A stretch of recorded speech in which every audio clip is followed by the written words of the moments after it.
Praise lord. దేవాతి దేవునికి వందనాలు.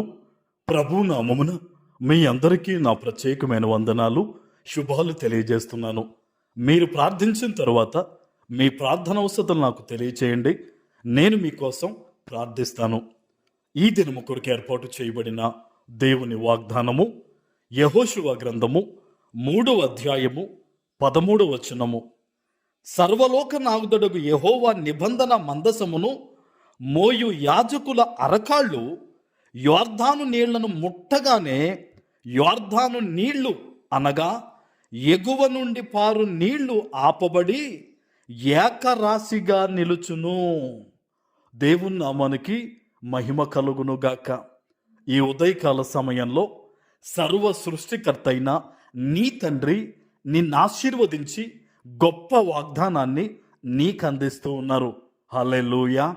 ఆనాడు ఇశ్రాయేలీయులు యొర్దాను నది దాటి వెళ్ళాలి.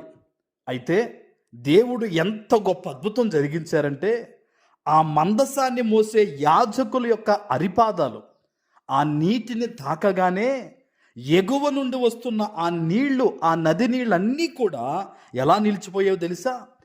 ఏకరాశిగా నిలిచిపోయాయంట. హల్లెలూయా. ఒక ధాన్యమును ఒక చోట రాశిగా పోస్తారు చూడండి, అలాగ ఎగువ నుంచి పారుస్తున్న నదినంతటినీ కూడా యాజకుల యొక్క పాదం, అక్కడ అరిపాదం మునగగానే నీళ్ళన్నీ కూడా నిలిచిపోయాయట. హల్లెలూయా.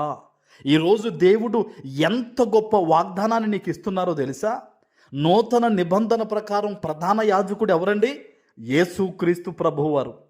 ఆయన ఈరోజు నీ జీవితంలో కాలు పెడితే నీ మీద పడుతున్న ప్రతి శత్రువైనా, నీ మీదకు వస్తున్న ప్రతి శ్రమ అయినా, నీ మీదకు వస్తున్న ఏ విధమైన కష్టమైనా సరే అది నిలిచిపోవాల్సిందే. హల్లెలూయా, హల్లెలూయా.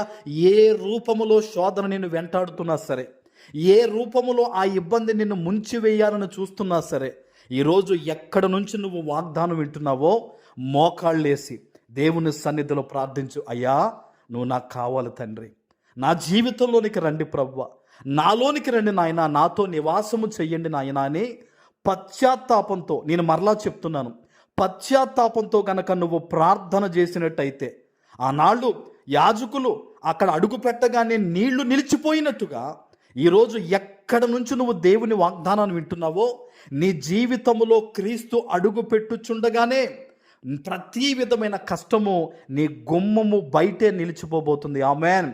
ఎవరి మూర్ఖత్వాన్నైనా దేవుడు నిలిపేస్తాడు. ఏ ఆపదైనా నీ మీదకు రాకుండా దేవుడు ఆపుతాడు.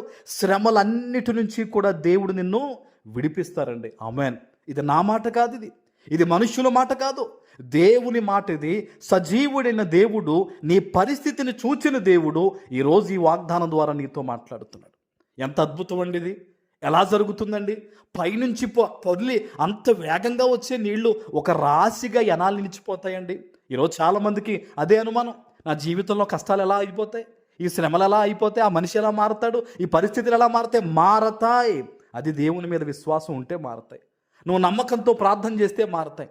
నీ జీవితంలో పశ్చాత్తాపంతో దేవుని వద్దకు వస్తే పరిస్థితులు మారతాయి. దేవుని సేవకునిగా చెప్తున్నాను, విశ్వాసంతో ఈరోజు ఈ వాగ్దానం ఎత్తిపెట్టి ప్రార్థన చేయి. కనికరము కలిగిన దేవుడు ఈరోజు నేను కనికరించి కష్టములన్నిటినీ ఆయన నిలిపివేయబోతున్నాడు. ఆమేన్. ప్రార్థన చేసుకుందాం. పరిశుద్ధుడా, ప్రేమ కలిగిన తండ్రి, మీకు వందనాలు. ఈ ఉదయకాల సమయంలో మీరిచ్చిన ఈ గొప్ప వాగ్దానము ప్రతి బిడ్డ జీవితంలో నెరవేర్చి స్థిరపరచమని యేసు నామమున ప్రార్థిస్తున్నాను తండ్రి. ఆమేన్.